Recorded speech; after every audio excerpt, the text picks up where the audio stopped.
In this video, we'll cover GDPR automation. To find the GDPR automation tab, go into your system configuration and select the automation tab at the top of the page. From here, you can enter the GDPR page.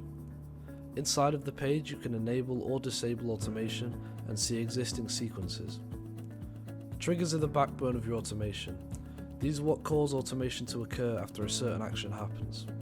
We can see for automated GDPR here, we have 8 triggers which lead to different automated actions taking place.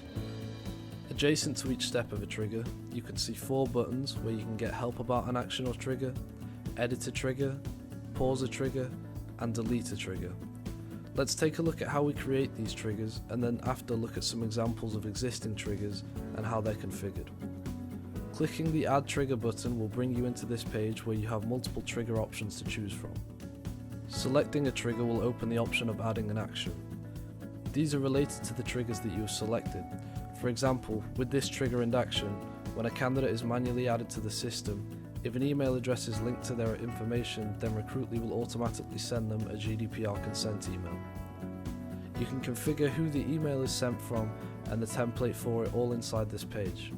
Removing an action is as easy as clicking the button in the top right of the tile. So once you've created your trigger, you can save it and it will be added to the list of triggers inside your GDPR automation page.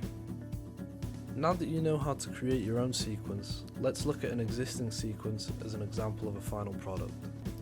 So, the first trigger we have here is when a candidate is manually added into the system. The candidate will receive a consent request if they have an email, and if they don't, then a task will be added to the owner of the candidate to enter one. Next, if the consent request is approved, then the system will email both the candidate and the owner of the candidate. And following this, an activation link for the candidate's portal will be sent. Alternatively, if consent is rejected, the system will notify the owner of the candidate before marking the candidate as do not contact and archiving them.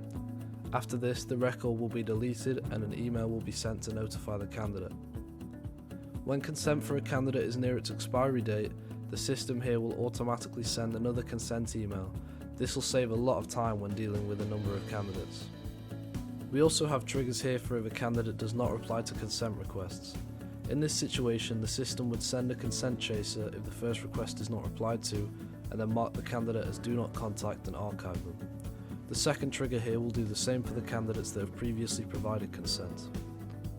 These bottom 2 triggers notify a candidate when consent is added by the system after either a job application or a CV submission.